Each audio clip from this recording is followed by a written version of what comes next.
I was standing in darkness for the first time in my life, and it wasn't just the darkness in my eyes. Lying on the hospital bed, I could hear their voices, Mom, Dad, and my brother Trent. They thought I had fallen asleep, but I was listening to every single word. Ronnie is nothing but a burden now, Mom said, her voice completely devoid of the love that used to be there. The blind Omega, no one will ever accept him. What will happen to our reputation? Dad agreed silently. Trent said nothing. Perhaps his silence hurt the most. I wanted to scream, to tell them I was still the same Ronnie who had meant everything to them, but what was the point? Their silence said everything. The next day, when I regained consciousness, the room was empty. Only a note lay on the side table. It was in Mom's handwriting. Ronnie, this is better for you. We're transferring the medical expenses to your bank account. Take care of yourself. No goodbye, no contact number. Just this. I kept running my fingers over the note, even though I couldn't see anything.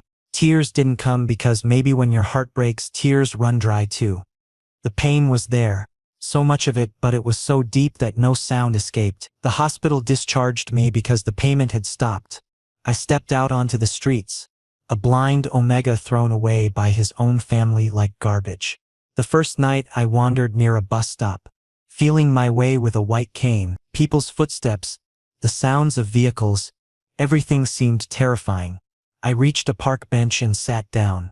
The cold was making me shiver and hunger created a strange ache in my stomach. I don't know how much time passed when suddenly someone placed a hand on my shoulder. Are you all right? The voice was deep, but there was an unexpected gentleness in it that stopped my trembling. I panicked. A stranger, Alpha, or perhaps an Enigma. This could be dangerous for me. Please, leave me alone, I said, trying to keep my voice steady. I won't hurt you, he said softly, as if afraid I might run away. My name is Darius. You look hungry and cold. Come with me. I didn't want to go, but there was no other option either. Where would I go? What would I do? I gathered my courage and agreed. Sitting in his car, I sensed his scent. Leather, rain, and something else that took my breath away. Enigma. He was an enigma. The rarest and most powerful dynamic. And I was just a broken Omega who couldn't even see anymore. The car was smooth, felt expensive. After a while he asked, "What's your name?" I answered slowly, "Ronnie." "Ronnie," he repeated as if testing the name. Then he fell silent.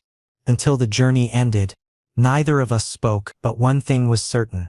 For the first time, someone had picked me up when everyone else had abandoned me, and that feeling, it was strange. The drive felt longer than it probably was. My mind kept racing with questions. Who was this man?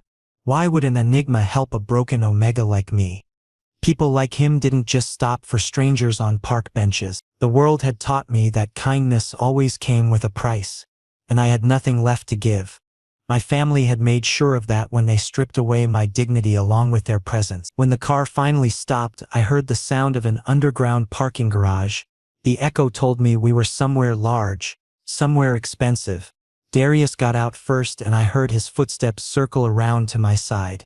The door opened. "Let me help you," he said, and before I could protest, his hand was under my elbow, steady and surprisingly warm. I flinched at the contact and he noticed. "I'm not going to hurt you, Ronnie. I promise you that much." Promises. I'd heard those before. They meant nothing anymore. He guided me to an elevator. I counted the seconds as we ascended. 32 seconds. That meant we were going high. Really high. When the doors opened, different air hit my face. Cleaner. Quieter. The kind of quiet that only came with money and space. "Welcome to my home," Darius said simply, leading me forward. My cane tapped against marble floors. Marble. I could tell by the sound, the coldness seeping through my shoes. "I know you probably have 1,000 questions," he continued, his voice echoing slightly in what must have been a large space. "But right now you need food, rest, and warmth. Questions can wait." He wasn't wrong. My body was screaming for all three. "The guest room is this way." More walking, softer floors now, probably carpet. A door opened. "Everything you need is here. Bathroom is to your left. 3 steps. Bed is straight ahead. 5 steps. I'll bring you something to eat. He left before I could respond, and I stood there, alone in a stranger's home, more terrified than I'd been on that park bench. At least there, I knew what to expect. Cold, hunger, loneliness. Here I had no idea what was coming, but I was too exhausted to care anymore. I made my way to the bed, counting steps carefully, and when I finally sat down, the softness nearly made me cry. It had been so long since I'd felt anything comfortable. True to his word, Darius returned with food. I could smell it, something warm, maybe soup, and bread. "It wasn't sure what you'd like," he said, setting something down on what sounded like a bedside table. "So I kept it simple. Can you manage? Or do you need help?" The question wasn't condescending. It was genuine. "I can manage," I said quietly, reaching out carefully until my fingers found the bowl. It was warm, almost hot, and the heat spread through my cold hands. "I'll leave you to eat," Darius said. "If you need anything, just call out. I'll hear you." His footsteps retreated, the door closing softly behind him. And then I was alone with my thoughts and a bowl of soup that tasted better than anything I'd had in weeks. Or maybe it just tasted like hope, and I'd forgotten what that felt like. As I ate, I tried to piece together what had happened. A powerful Enigma had picked up a worthless blind Omega off the street and brought him home. It didn't make sense.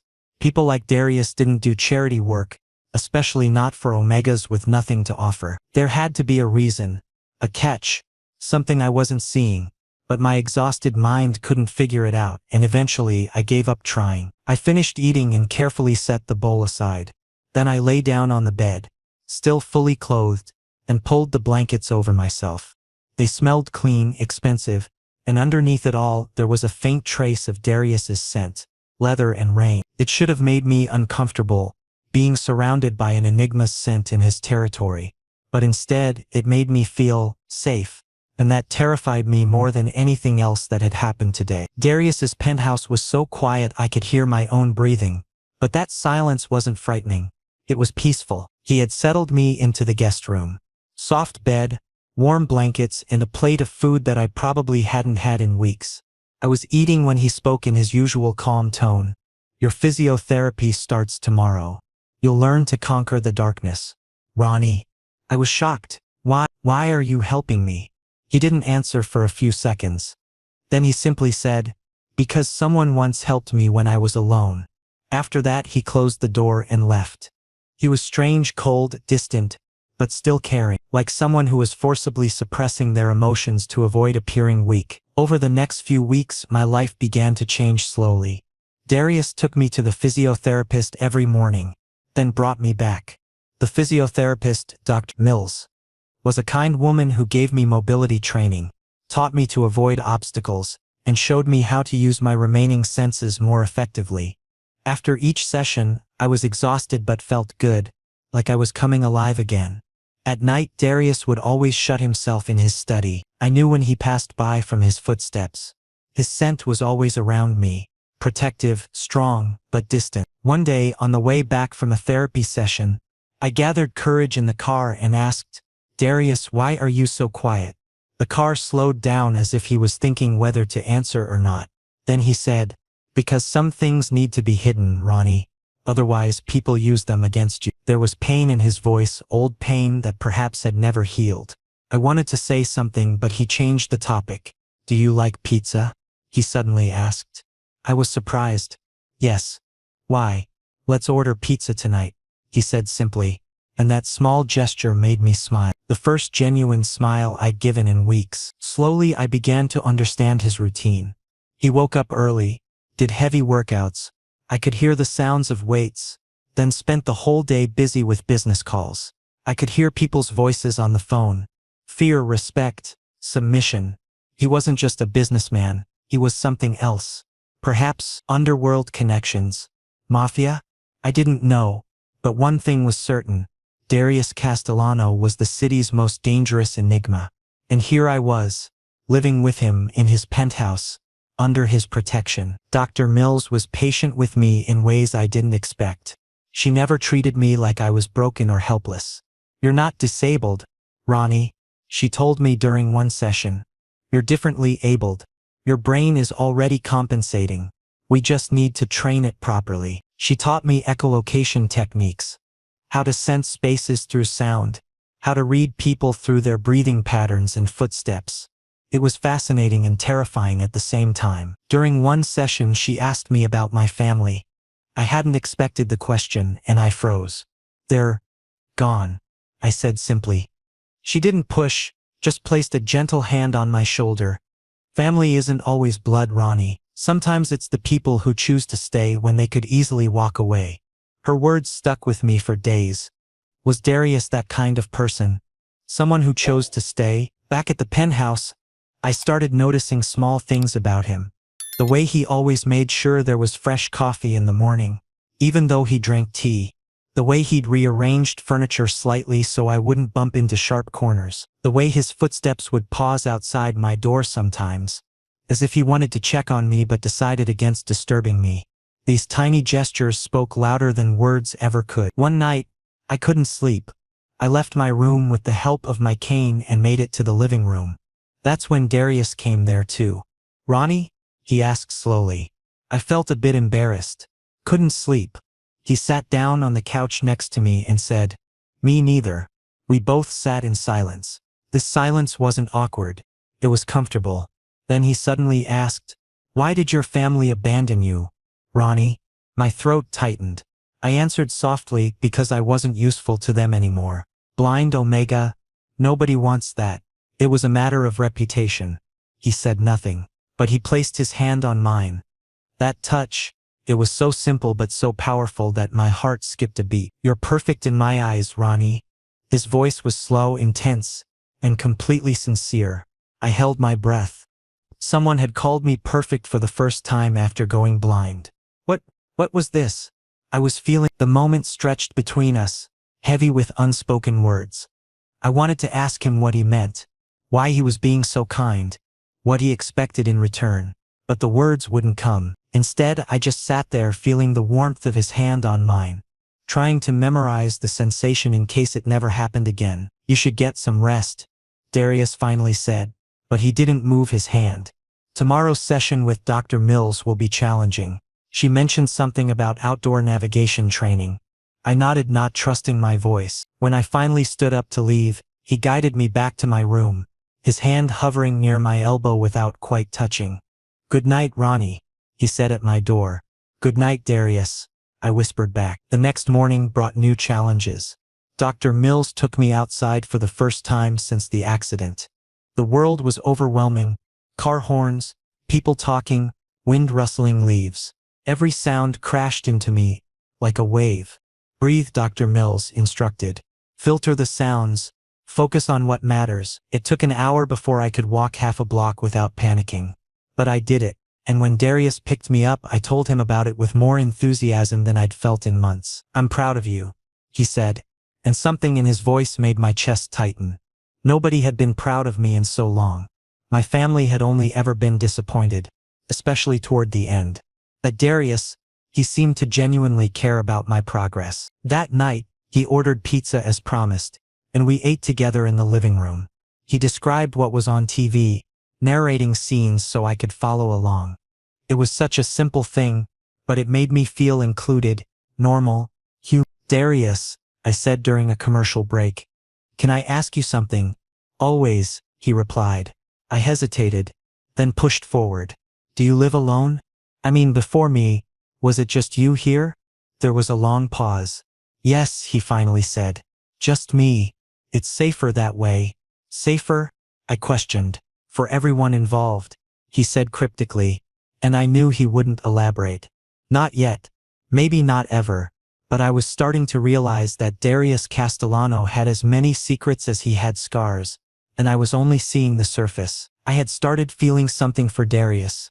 And that was the scariest thing, because love only brings pain. He never touched me without reason, never forced anything. But whenever he came near, his scent overwhelmed me and my heart raced like crazy. I was an Omega, and he was an Enigma. Biology had designed us to attract each other. But I didn't want this attraction, because my family had taught me that love is temporary and when it ends, only pain remains. Darius, he was different, but the fear remained that someday he too might leave me. One day, when we were at the dinner table, She suddenly said, "Ronnie, you don't have to stay here if you feel uncomfortable." I was confused, my fork stopped in my hand.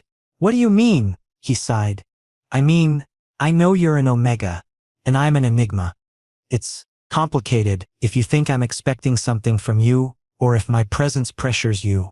"No," I said quickly. He had misunderstood me.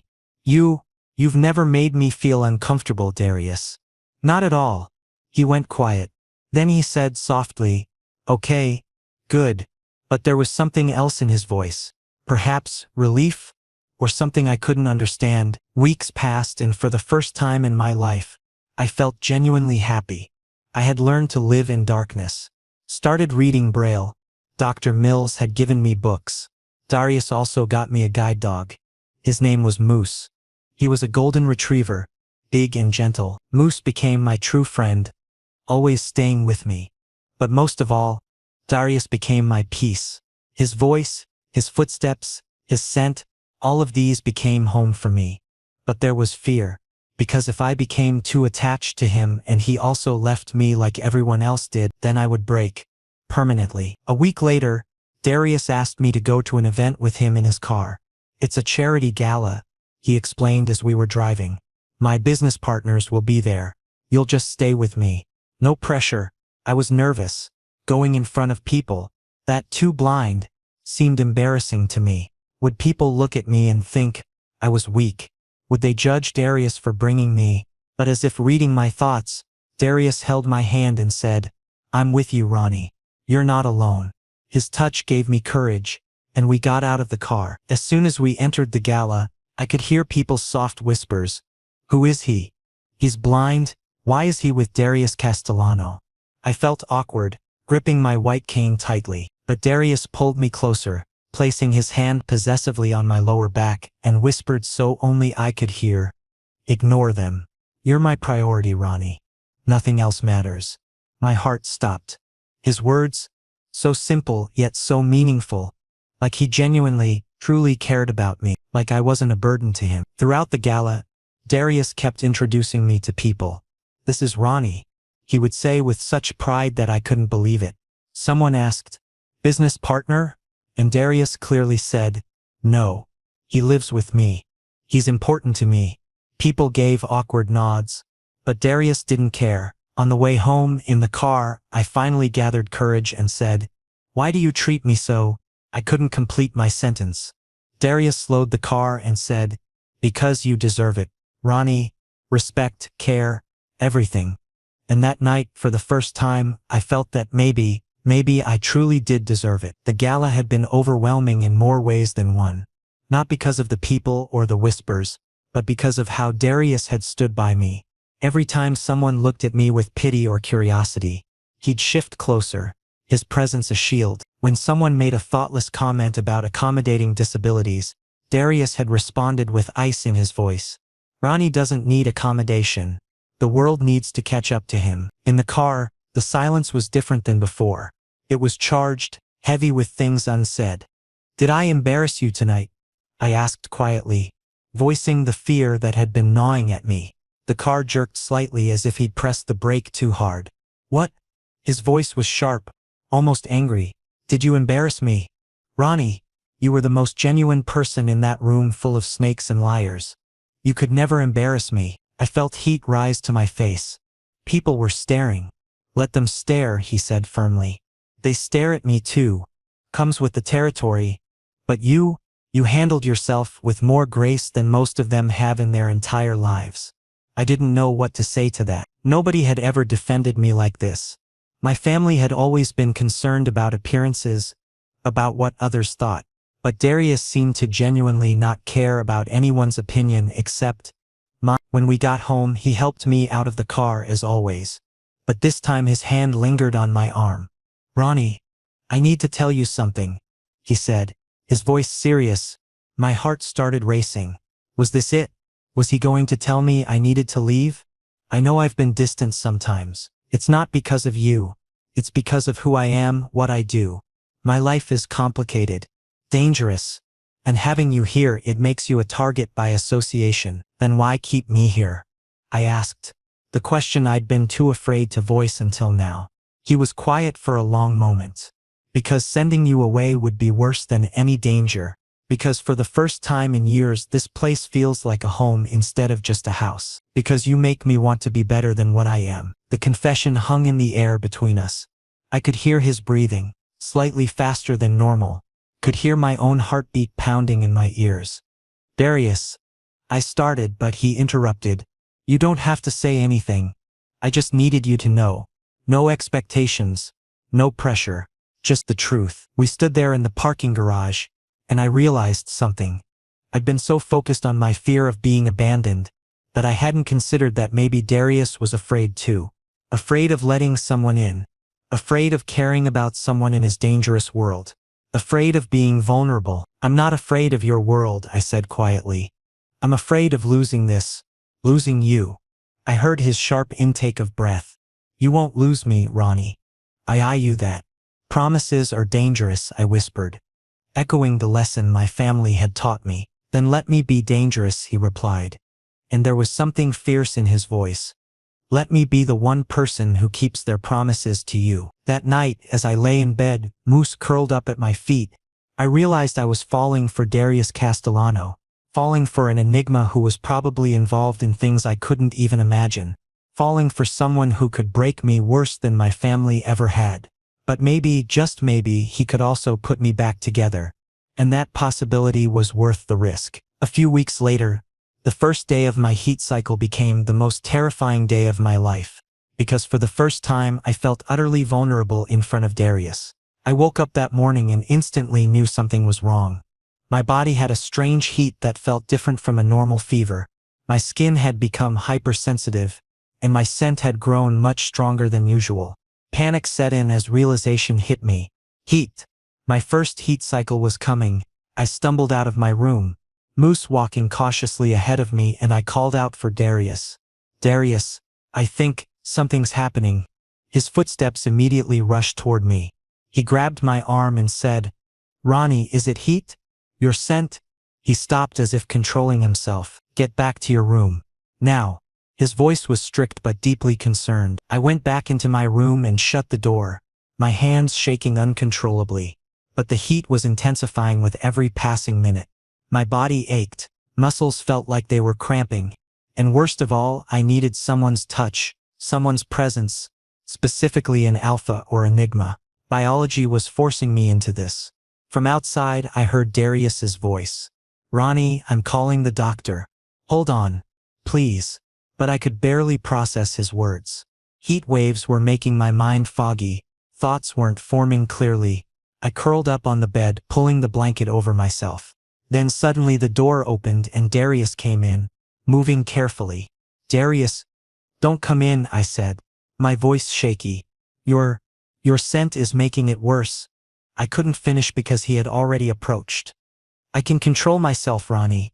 You need help. He positioned me properly on the bed and covered me with the blanket. Then he placed cooling pads on my forehead and neck. Breathe, Ronnie. I'm here. You're safe.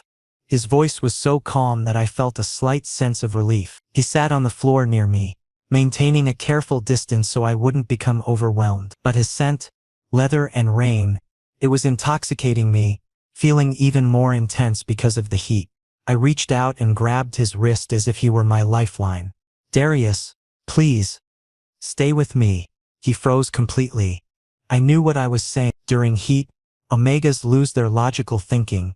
Instincts take over completely. But this wasn't just the heat. These were feelings I'd been hiding for weeks. Ronnie, he said softly, carefully. You can't think straight right now. Decisions made during heat. I know that, I said, gripping his hand tighter. But this is real. I want you. I've been feeling this way even before the heat started. The room fell into silence. Only the gentle hum of the air conditioning and my heavy breathing. Then Darius took my hand in both of his and slowly, carefully said, Ronnie, you don't know who I really am. You truly don't. If you knew everything about me, you would hate me. I was confused, the heat making it difficult to focus. What do you mean? He took a deep breath as if about to say something incredibly heavy. I'm not just a businessman, Ronnie. I'm part of the underworld. People fear me because I'm dangerous. I've done many things that are morally gray. I can't always keep you safe. I have enemies. My heart pounded hearing this, but not from fear. Underworld, organized crime. I had secretly suspected all of this. The fearful voices on his phone calls, his guarded behavior, the high security, it all made sense. But even hearing this, I wasn't afraid. Darius, I said, trying to keep my voice steady.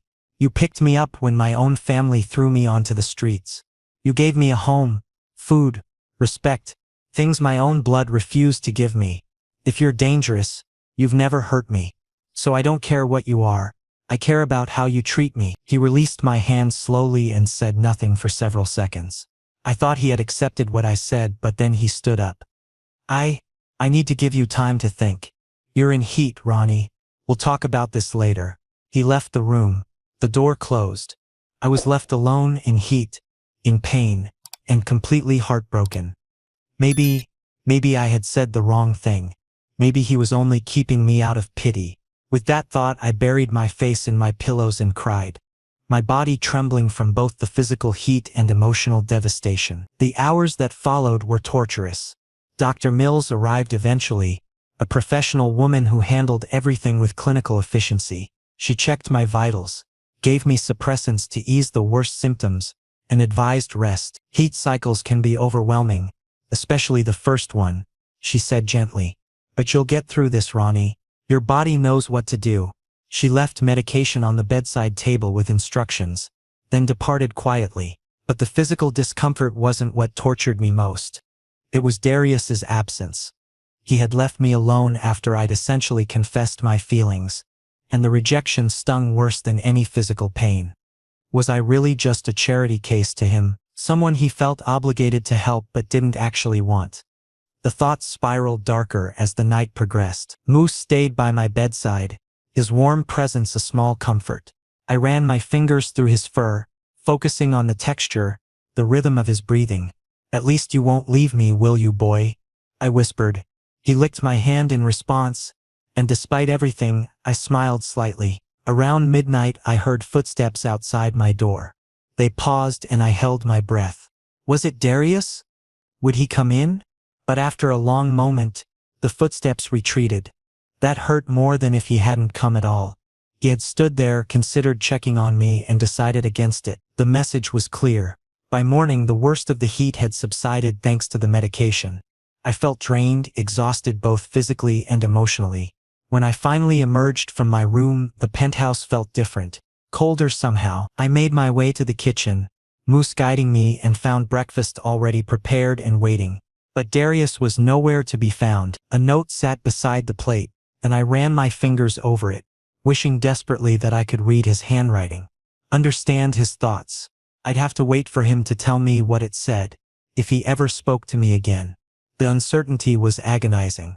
Had I ruined everything? Had my confession during heat destroyed the one stable thing in my life? I ate mechanically, tasting nothing. Moose ate his breakfast beside me, his presence the only thing keeping me grounded. Whatever happened next, whatever Darius decided, I would have to face it. But the waiting, the not knowing, that was its own special kind of torture. And as I sat there in the silent penthouse, I realized that sometimes the darkness isn't just about losing your sight. Sometimes it's about losing hope. The few days after my heat ended, a strange distance had grown between Darius and me, and it was tearing me apart from the inside. He remained caring in practical ways, making sure I ate on time, reminding me to take vitamins, driving me to physiotherapy, but emotionally he had become distant, as if a wall had risen between us. Even at the breakfast table, he stayed quiet, only making necessary small talk. I didn't say much either because I was terrified that I had crossed a line during my heat. Maybe he had rejected me indirectly. Maybe I was just a charity case to him after all. This thought tortured me constantly. Moose started spending more time near me, as if sensing my sadness. One afternoon I was in the living room attempting to read a Braille book when I heard Darius on the phone in his study. The door was slightly open. "Yes, I understand the risks," he was saying, his voice tense, "but I'll keep Ronnie safe. The rivals have found out about him. Even if it costs me my life, nothing will happen to him." My heart stopped and the book slipped from my hands. He was in danger because of me. I hadn't considered this. Guilt began to consume me. I had entered his life and brought nothing but problems, and now his life was at risk because of me. Then that night, something happened that changed everything and made my worst fears come true. Suddenly, gunshots rang out at the penthouse, sharp, loud, terrifying. I froze in my room in fear, Moose barking protectively beside me. Darius burst into my room immediately, grabbed my arm and said, "Ronnie, we're leaving. Now. No questions." There was an urgency in his voice I'd never heard before. "What's happening?" I asked in panic, stumbling. "I'm being attacked," he said, pulling me along. "Rivals, they've discovered you're with me, and now you're a target. I need to get you somewhere safe immediately." We went through a secret passage down to the basement, Darius's hand guiding me while Moose ran alongside us. A car was waiting there, engine already running. Darius put me in the back seat and Moose beside me, then got into the driver's seat himself. The car shot forward, tires screeching. From behind I could hear gunshots, the sound of glass shattering. I held Moose close, covering my ears, my body shaking violently. "Darius, this is all happening because of me, isn't it?" I said, nearly crying. "No," he said sternly, gripping the steering wheel tightly. "This is part of my life, Ronnie. You're not involved in this." But I knew he was lying. I was involved. I had become a target because I was with him. After several terrifying minutes, we reached a safe house, an old warehouse that looked abandoned from outside but was furnished inside. Darius led me in, Moose with us, and locked the door with multiple locks. Then he sat me on the sofa and held my face in his hands, checking if I was hurt. "Ronnie, listen. I won't let anything happen to you. I promise. This situation is temporary. I'll handle it." My heart was breaking. "But you're risking your life because of me. Darius, I don't want you to suffer for my sake. Because you're essential to me," he said sharply, almost desperately, as if some pent-up emotion had burst free. "Because He stopped as if frightened by his own words. But I knew what he wanted to say. My voice was barely a whisper when I completed his sentence. "Love me?" He went quiet, only his breathing audible, heavy and uneven. Then very softly he spoke. "Yes. I love you, Ronnie. The first time I saw you on that park bench, broken, alone, shattered, I thought I just needed to save this Omega. But as time passed, you became my breath. Every morning I wait to hear your voice. Every night I check to make sure you've eaten properly. Hearing your laugh makes my entire day. I never wanted to fall in love, because my life is dangerous. But you changed everything." Tears streamed down my face, unstoppable. I moved toward him and took his face in my hands, carefully touching his features, strong jawline, slight stubble, and then his lips. "I love you too, Darius," I said, my voice cracking with emotion. "I never thought I could trust anyone again so quickly, but you showed me that love isn't just pain. Love can be healing too." He pressed his forehead against mine. Between us was only silence, but that silence said so much. This was the moment when I realized that even in darkness, you can find light if the right person is beside you. We stayed like that for a long time, just holding each other. Outside, the world was dangerous and chaotic. People were hunting us. But in that moment, in that abandoned warehouse, we had found something pure, something worth fighting for. "We can't stay here long," Darius finally said, though he didn't move away. "I need to contact my people, set up better security. But Ronnie, I need you to understand something. This life I lead, it's not going to get easier. There will always be threats. Always be danger. I can try to shield you from it, but I can't guarantee your safety completely." "I don't need guarantees," I said firmly. "I need you. That's all."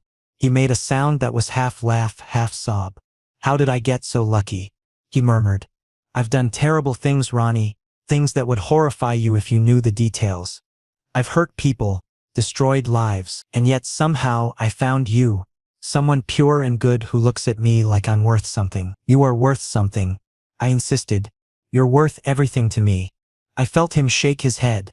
"You only think that because you can't see me, can't see the blood on my hands." "I don't need to see it," I said. "I can feel who you are, and the person I feel is someone who saved me when he didn't have to. Someone who's patient and kind and careful with me. That's the person you are, Darius. Whatever you've done in the past doesn't change that. He pulled me into his arms then, holding me so tightly I could barely breathe. But I didn't care. I held him just as tightly, wanting him to feel how much he meant to me, how much I believed in him. Outside, sirens wailed in the distance. The world kept turning, kept bringing its chaos and violence. But here, in each other's arms, we had found a moment of peace, and that was enough. For now, it was enough. The next morning, Darius made the decision to settle things with his rivals once and for all.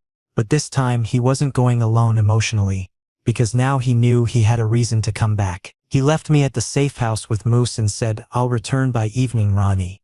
I swear it." I grabbed his hand. "Please be careful. I'll be waiting for you." He kissed my hand and left. I was terrified. Would he really come back? Would I ever see him again? Hours passed and every minute was torture. I tried to read a Braille book to distract myself but couldn't focus. Moose rested his head on my lap, his presence a small comfort. Evening approached and then suddenly the door opened. Footsteps entered and I sensed Darius's scent. "Darius!" I shouted and ran toward him, Moose excitedly running too. But as soon as I touched him I felt it. His shirt was wet and there was a metallic smell. Blood. "Darius! You're hurt." My voice was filled with panic. "I'm fine," he said, though his breathing was heavy. "Just some scratches, nothing serious." But I knew he was downplaying it. I immediately sat him on the sofa and carefully removed his shirt. Using my fingers I examined him. There was a deep cut on his arm that needed stitches. "You're insane," I said, my voice a mixture of anger and worry. "Why did you go alone? Couldn't you have taken backup?" I brought the first aid kit Darius had taught me where everything was, and began treating his wound myself. My fingers were trembling but I carefully cleaned it and applied bandages. "Because I needed to keep you safe." He gave a simple answer, wincing from the pain. If I had taken my people along, the negotiations would have gotten complicated. This needed to be face to face. I went quiet, tying the bandage. Then he took my hand and said, "Ronnie, being with you is my greatest joy. But I know my life isn't safe for you. If you want, I can give you a normal life. Somewhere else. A safe city. Where you—" "No," I interrupted him firmly. "I want to stay with you, Darius. No matter how dangerous it is. Because wherever you are, that's my home. You took care of me when no one else did. You treated me like a human being, not a burden. I can't leave you. Please don't leave me." He suddenly pulled me into his arms in a tight hug. I rested my head on his chest. I could hear his heartbeat, steady, strong, safe. This was the sound that had become my favorite. "I want to bond with you," he said softly, his face buried in my hair. "If you're ready, I want to make you mine, forever. Then no one can separate us." Bonding. It was permanent, life-changing. When an Omega and Enigma bonded, no one could separate them. Not physically, not emotionally. My heart was racing. This was a decision I was making outside of heat, with complete clarity. "I'm ready," I said confidently. I want to be yours too, Darius. Completely." He took my face in his hands and gently placed his lips on mine. For the first time, that kiss was so soft, so gentle, yet so intense, so full of emotions. I felt the shape of his lips, felt their warmth. Then the kiss deepened and I let myself get lost in his touch. When we separated, both breathless, he placed his fangs on my neck, the bonding mark spot. "This will hurt a little," he warned. "But I'm with you. Always." I nodded. He bit down, and pain came sharp for a second. Sting. Then a strange warmth spread through my entire body.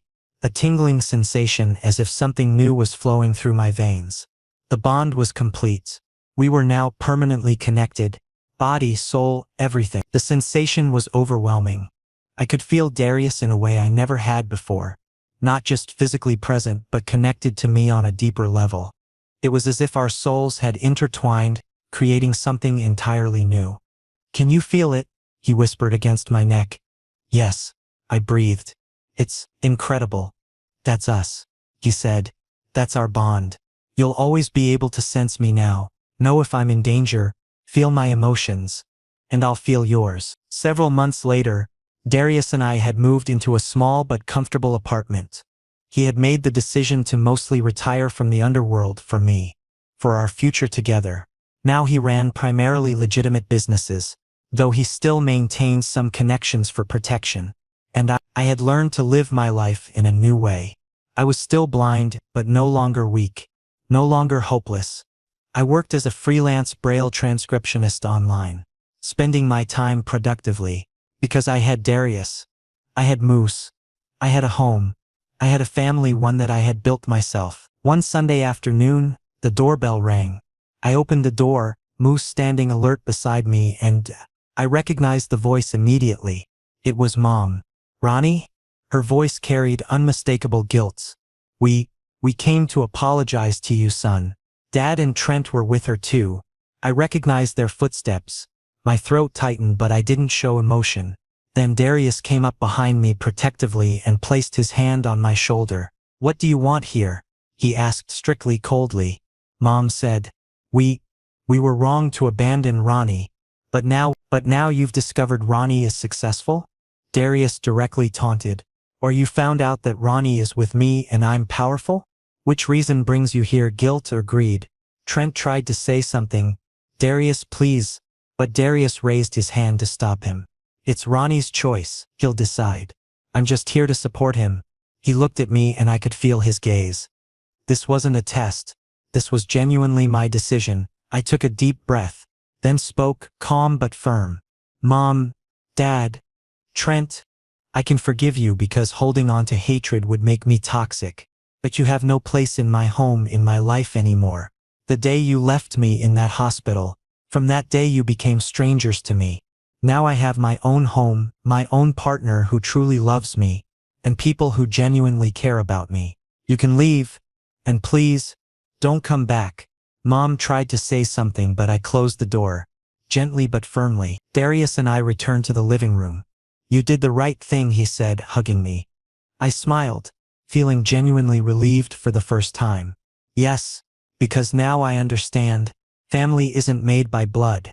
Family is made by those who stand with you when the world abandons you. You're my family, Darius. You and Moose. Darius kissed me soft and sweet. And you're my family, Ronnie. Forever. And in that moment, even in darkness, I saw the most beautiful light of my life. The light of love. The light of hope. The light of tomorrow.